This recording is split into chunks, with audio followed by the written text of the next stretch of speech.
Sistrology Ikra and her two best friends, Ducky and Rajab, were eagerly waiting for the weekend because they had planned to go camping in Florida's Ocala National Forest this time.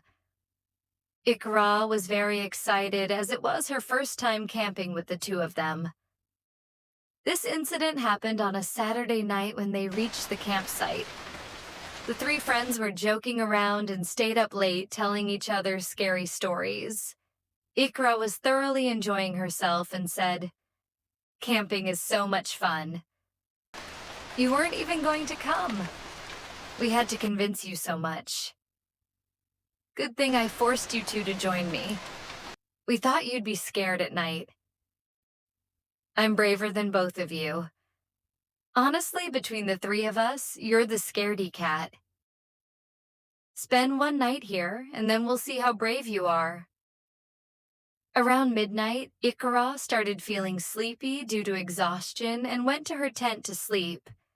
After Ikra left, Ducky and Rajab also went to their tents to sleep. In the middle of the night, Ikra woke up to a strange noise. She got up, startled, and went to Ducky and Rajab's tent to wake them up. "Ducky, Rajab, wake up. I heard some weird noise coming from the forest. Did you guys hear anything?" Ducky and Rajab said they hadn't heard anything as they were in deep sleep.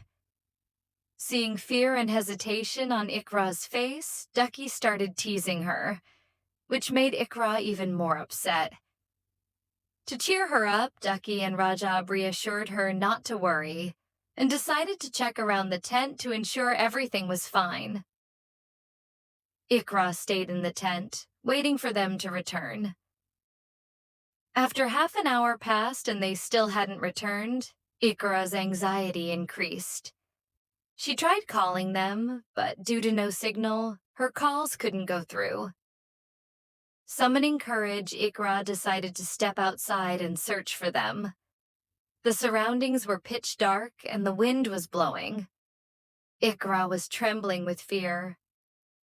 "Ducky and Rajab, if you're playing a prank on me, I won't forgive you." "Guys, whatever this is, it's a terrible joke. Please stop."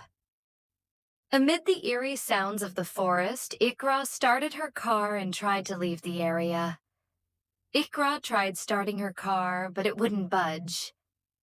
Panic began to set in as she repeatedly turned the ignition, only to hear the eerie clicking of a dead engine. The darkness outside seemed to press in closer, and the howling wind carried faint whispers that sent chills down her spine. Suddenly, a loud thud came from the back of the car, as if something heavy had landed on it. Heart pounding, Ikra turned to look but saw nothing. She hesitated, debating whether to step out and investigate or stay inside and lock the doors. The fear of the unknown paralyzed her, but the need to find her friends pushed her to take action. Grabbing a flashlight from the glove compartment, Ikra cautiously stepped out of the car. The silence of the forest was deafening now, broken only by the crunch of leaves under her trembling footsteps. "Ducky? Rajab? This isn't funny," she called out, but her voice seemed to be swallowed by the oppressive darkness. As she shone the flashlight around, it landed on something unusual. A torn piece of Rajab's jacket hanging from a low branch. Her heart sank. "Rajab?" she whispered, taking slow, shaky steps toward the branch. The moment her fingers touched the fabric, she heard a distant scream, a blood-curdling cry that unmistakably belonged to Ducky. Ikra sprinted toward the direction of the scream, her breath ragged and her flashlight beam shaky. There, in the center of the clearing, was a strange symbol carved into the ground, glowing faintly red. Around it lay Max's and Ducky's belongings, scattered as if abandoned in haste. Before she could process what she was seeing, a low growl emanated from the shadows. Turning slowly, Ikra's flashlight illuminated a pair of glowing eyes. Eyes that didn't belong to any animal she recognized.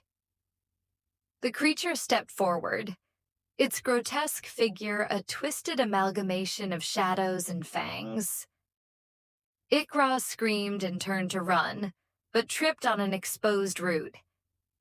Just as the creature lunged, a sudden blinding light erupted from behind her. She turned to see Ducky and Rajab holding torches, their faces pale but determined.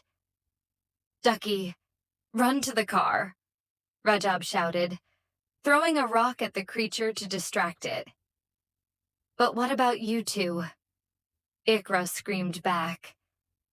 As Ikra ran toward the car, she reached the safety of the vehicle.